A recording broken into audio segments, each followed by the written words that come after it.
about that what you need to do after Janmashtami, because you must have already done so many other things, the remedies which are given on Janmashtami from other YouTube channels.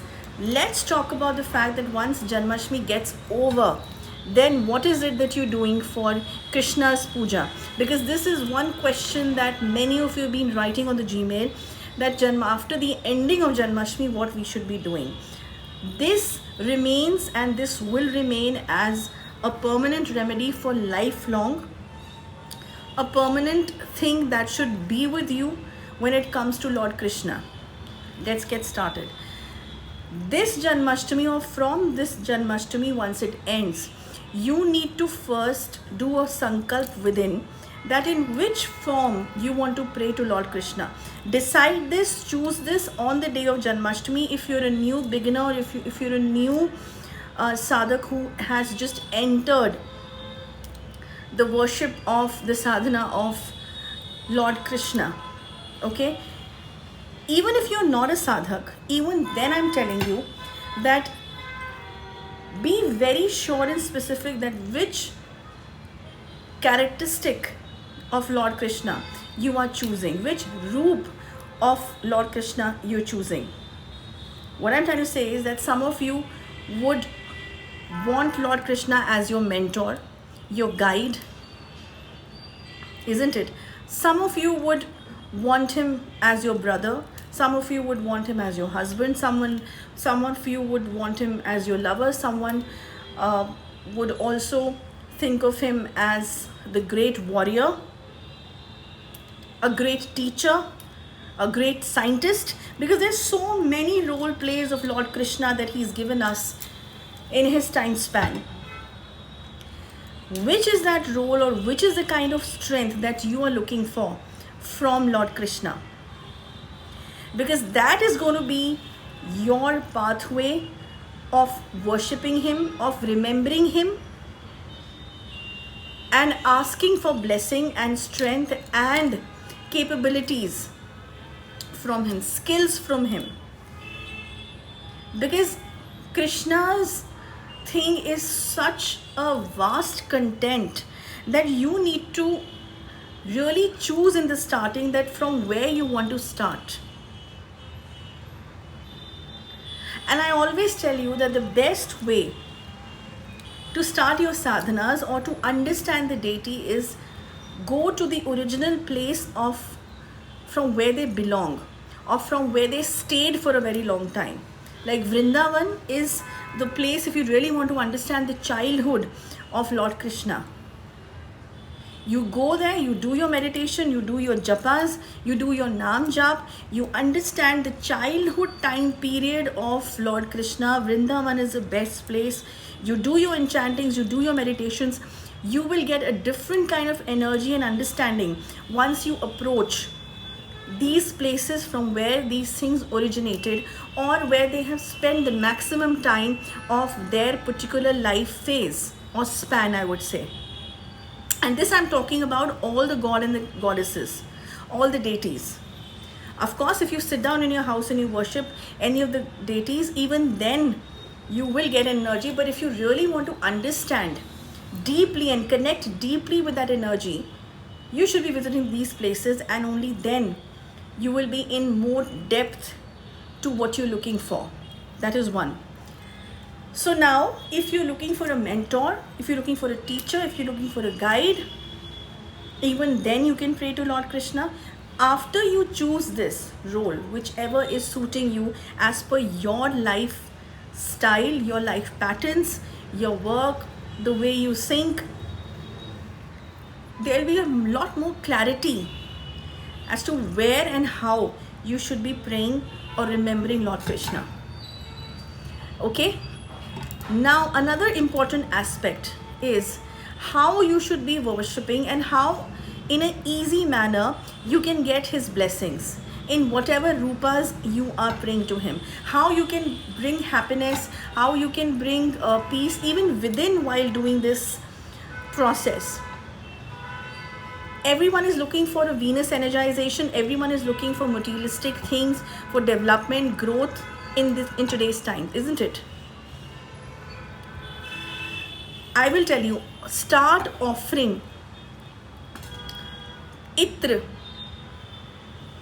That I'm talking Itra, why? Because it's without alcohol content.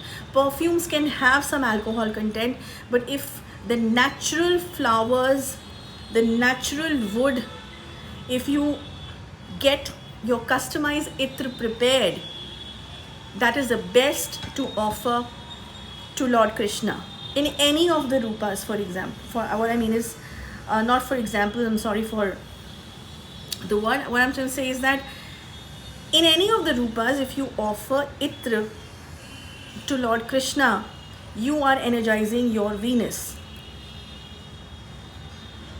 A good fragrance, it can be rose, it can be sandalwood, it can be jasmine, it can be any of the fragrances.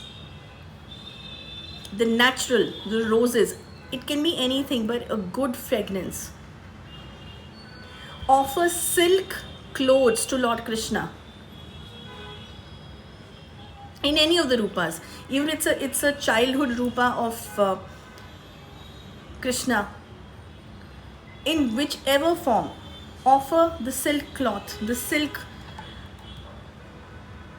clothes to Lord Krishna. And this easily on everyday basis you can do, not offering clothes every day, but of course little bit of Itra every day you can always offer to Lord Krishna, isn't it? Then what else? The ornaments, the jewelry. He loves to do shringar. Offer jewelry. Now if you can offer real silver or gold jewelry, amazing. Otherwise, even artificial jewelry, it should be clean, it should be washed with Ganga Jal, Gaumutra. Offer that. Taking care of the cows, giving them food, rescuing the cows is also another form of praying to Lord Krishna. And this, like I said in the starting of the video, these are the forms where it's a lifelong process. It's not that you just do it on a Janmashtami and it gets over. No. If you start putting these patterns in your life on everyday basis, you will see immense growth, opportunities, life-changing thought processes, everything coming to your life. Okay?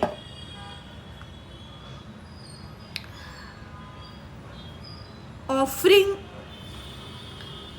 clarified butter or white butter with little bit of mishri. Now mishri is not sugar, mishri is another form. If you will really type mishri, you will understand that what the chunks of sugar, but it's not exactly sugar. You can actually type mishri and then see that what is the translation of this particular word. So white butter, mishri and a little bit of saffron. This is the offering that you can offer to Krishna. Now these are the things, and doing this on a Friday, on a Thursday is amazing. If you can do it every day, very nice. But even if you follow it on a Thursday and a Friday, it will bring out a lot of good Venus effects on you and strengthen your Venus also. Okay? Of course, hard work you are supposed to do. I am just talking of the puja aspect. I am talking about the spiritual aspect. If you start praying in this manner, you will get a lot of benefits. And this will be starting from Janmashtami, and this will go lifelong for you. If you can actually follow this pattern, it's going to be amazing. These are the very simple tips that I've given you. But if you actually follow them with devotion, with correct mindset, with correct emotion and intensity, and a complete surrender mode, there is no doubt that you will be developing a different productive system all around yourself and in your surroundings. You will see the magic happening, but there should be no doubt. There should be no ifs and buts in this thought process, in the faith system. Okay, so that's about it. I hope this video comes out to be a practical one for all of you, and you're able to get blessings of Lord Krishna and bring happiness, joy, and blissfulness in your life, and of course growth and productivity. Okay, so that's about it. I'll see you soon with another topic. Till then, goodbye. Jai Ma Kali, Jai Krishna Kali Ma, Jai Ma Kamakhya.